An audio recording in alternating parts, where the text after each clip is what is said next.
Hi friends, welcome. Bharathi Kannamma இன்னைக்கு எபிசோடில் என்ன இன்ட்ரெஸ்டிங்கான சீன்ஸ் வரப்போகுதுன்றதை பற்றி பார்க்கலாம். பாரதிட்ட கன்சல்டேஷனுக்கு வந்த அந்த சின்ன பொண்ணுக்கு இப்போ டெஸ்ட்டெல்லாம் எடுத்து பார்க்குறாரு பாரதி.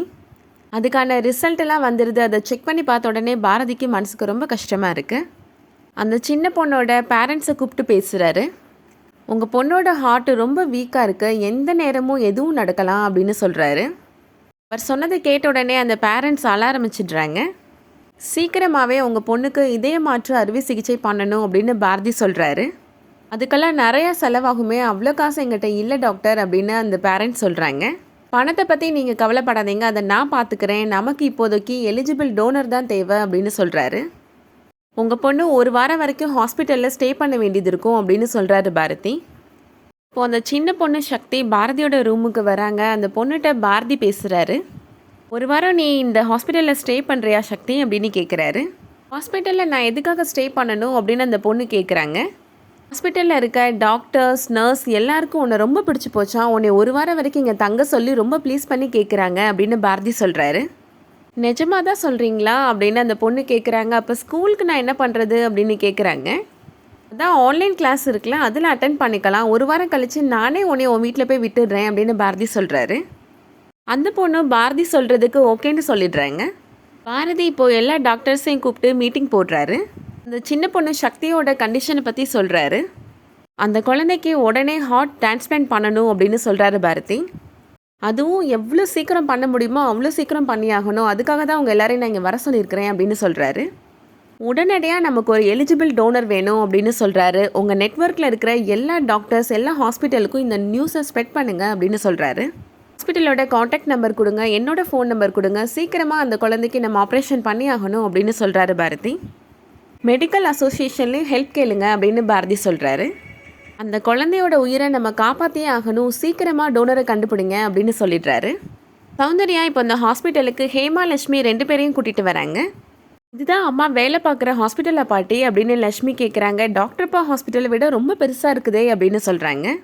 அம்மா இது அதை விட பெருசு தான், இங்கே நிறையா செக்ஷன்ஸ் இருக்குது அப்படின்னு சொல்கிறாங்க சௌந்தர்யா. கண்ணம்மா இப்போ அவங்க வராங்க. கண்ணம்மாவை பார்த்த உடனே லட்சுமி ஓடி போய் அம்மானு ஹக் பண்ணிக்கிறாங்க. ஹேமாவும் இப்போ அங்கே வராங்க. ஏன் ஹேமா நீ இவ கூட வந்துட்டியா அப்படின்னு கண்ணம்மா கேட்குறாங்க. போங்க சமையலம்மா, நான் அவங்க கூட பேச மாட்டேன் அப்படின்னு ஹேமா சொல்கிறாங்க. நீங்கள் என்னை மறந்துட்டீங்கல்ல, ஸ்கூலுக்கு சாப்பாடே கொண்டு வரல அப்படின்னு சொல்லிட்டு அழ ஆரம்பிச்சிடுறாங்க. நீங்கள் ஸ்கூலுக்கு சாப்பாடு கொண்டு வருவீங்க, எனக்கு ஊட்டி விடுவீங்கன்னு நான் எவ்வளோ ஆசையாக வெயிட் பண்ணிகிட்டு இருந்தேன் தெரியுமா, ஆனால் நீங்கள் வரவே இல்லை அப்படின்னு சொல்லிட்டு அழுறாங்க. என்னை பார்க்கணுன்னு உங்களுக்கு தோணவே இல்லைல்ல அப்படின்னு சொல்லி கேட்குறாங்க.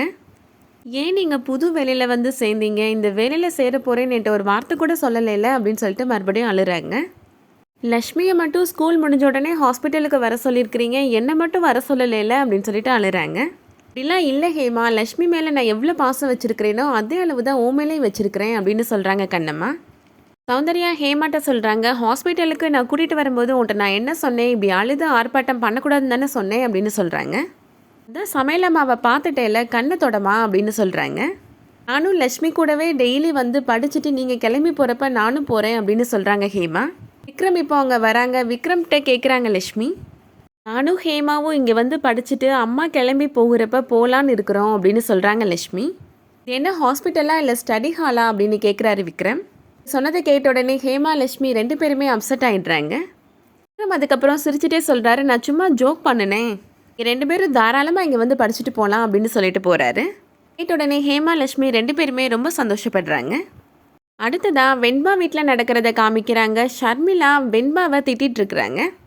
நான் உன்னை படித்தவ, புத்திசாலி, ரொம்ப விவரமானவன் நினச்சிட்டு இருந்தேன் அப்படின்னு சொல்கிறாங்க.